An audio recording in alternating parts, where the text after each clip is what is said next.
For the best medical and paramedical lectures, subscribe to our channel and press the bell icon to stay connected with us. Hello everyone, my name is Mehak Negi and today we are going to discuss about the topic peritonitis. So, we are starting with its definition. Definition: it is inflammation of the peritoneum, which is the thin layer of tissue covering the inside of abdomen and most of its organ.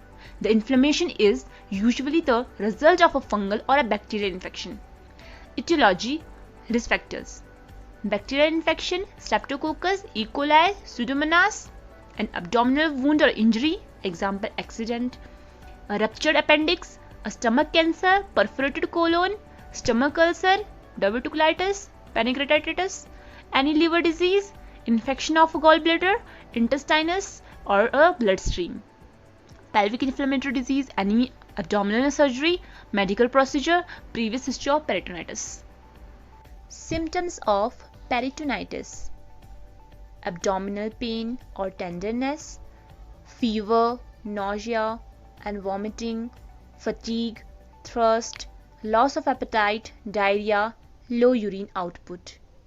Pathophysiology: due to etiological factor, it will lead to inflammation of peritoneal cavity and then abscess formation due to inflammation. It will lead to spread of infection throughout body. In severe case, lead to death. Clinical features: abdominal pain, tenderness, abdominal distension, fever 100 °F to 101 °F and chills, passing few or no stool or gas, excessive fatigue, passing loss urine, nausea and vomiting, loss of appetite, rebound tenderness. So what is rebound tenderness? This is a test for a peritoneal irritation.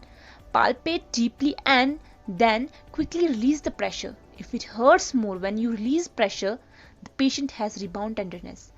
Paralytic ileus is the inability of intestines to conduct peristalsis, which can lead to obstruction. Diagnostic finding: health history, physical examination, abdominal tenderness, distension. Blood test: it determines the high level of WBC count. Blood culture to identify the bacterial infection. Imaging test: X-ray to check the hole or perforation in GI tract. Ultrasound: it reveals the abscess and fluid collection. CT scan also reveals hole and abscess collection. Peritoneal fluid analysis: using a thin needle, take a sample of the fluid from peritoneum. If having a peritonitis, then fluid may show the high level of WBC count. Medical management: antibiotics administered intravenously, example ampicillin, sulbactam, piperacillin.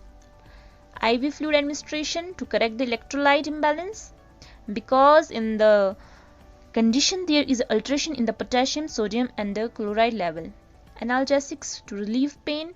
Oxygen therapy to promote adequate oxygenation. Surgical management: surgical objective include removing the infected material and correcting the cause. So image shown over here is laparotomy. Laparotomy: it is a surgical incision into abdominal wall to gain access into abdominal cavity. By this procedure, resection, repair and drainage done. Nursing management: assessment: pain should be assessed continuously and should be acted upon. Monitor the GI function to assess the response to interventions. Balance the fluid and electrolyte. Nursing diagnosis: there are 4 nursing diagnoses I have written over here. Acute pain related to peritoneal irritation. Deficient fluid volume related to massive shifting of fluids towards the intestinal depletion in the vascular space. Risk for shock related to hypovolemia. Knowledge deficit due to lack of knowledge about the hospital policies.